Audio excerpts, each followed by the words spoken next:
العوافي عليكم يا حبايبي. انا النهاردة هحكي لكم حكاية المثل بيقول ايه؟ زي النمل يشيل اكبر منه. يعني ايه زي النمل يشيل اكبر منه؟ يعني النمل تلاقيه شايل فتفوتة عيش اكبر منه وماشي وشايلينهم يكاد يعني مش قادرين بيزقوها بالعافية وشايلينها. ايه حكايتها يا حبايبي؟ حكاية أم حسن وأم محمد. كانوا جيران والبيت في وش البيت. أم حسن ما حشا إلا حسن على 4 بنات، وأم محمد مخلفة محمد الكبير ومعاها 3 ولاد تانيين. وكانت أم محمد فاتحة دكانة في نفس البيت اللي ساكنة فيه. أم حسن اكمن الواد حسن جاي على البنات دايما مدلعاه، وفي كل شغلانة توديه ما ينفعش ويعمر فيها، ودايما يحب الأكل والنوم في البيت.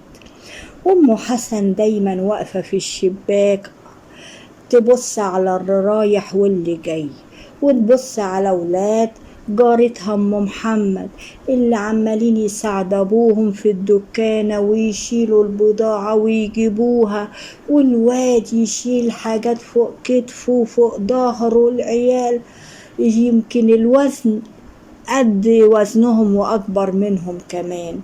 وام حسن عمالة تتحسر على ابنها وتقول لجوزها شوف العيال عاملين زي النمل بيشيلوا اكبر منهم، بيشيلوا الحاجات قد كده. وفي يوم من الايام وهي عمالة تبص عليهم وجوزها يقول لها بلاش تبص عليهم لا يجرالهم حاجة. والمهم كان الواد محمد الكبير شايل شوال على ظهره في مكرونة وشوال تقيل، الكعب اللي وقع على رجليه اتكسرت. وام حسن راحت تزورهم وتقول لهم الف سلامة على محمد. وجه جوز ام حسن ملقاش ام حسن في البيت، وهي دخلت عليه قال لها كنت فين؟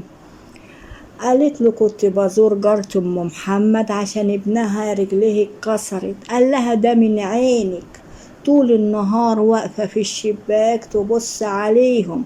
قالت له من عيني انا ولا هم اللي عاملين زي النمل بيشيلوا اكبر منهم، بيشيلوا حاجات تقيلة واكتر من وزنهم.